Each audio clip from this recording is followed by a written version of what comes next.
அப்பா தாத்தா இல்லாத இடத்த எப்படி நிரப்பணும்ன்றதுக்காக ஆளே இல்லாத சேர்ல அட்டையை உட்கார வச்சிருக்காங்க. அதுலயாவது அப்பாவோட அப்பாவை தான் அட்டையா உட்கார வச்சிருந்தாங்க. ஆனா இங்க ஒரு முதலமைச்சரே உண்மையா கூட்டு வந்து ஆட் ஷூட் எல்லாம் பண்ணிருக்காங்க.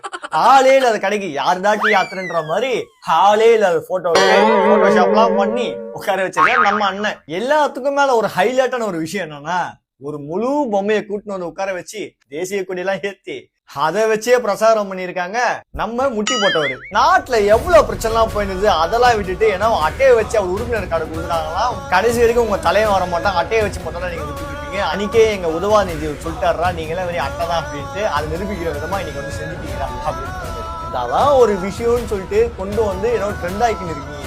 வேற ஏதாவது வேலையை பாருங்க. மக்கள் அங்கங்க வெள்ளத்துல மிதத்திட்டு இருக்காங்க. 4000 கோடி ரூபாய் என்னாச்சுன்ற இந்த நியூஸை மறைக்கிறதுக்கு நீங்க டிவிக்கு பத்த ஒரு அவதூறு வந்து இப்படி பரப்பிட்டு இருக்கீங்க. அவ்வளவுதானே?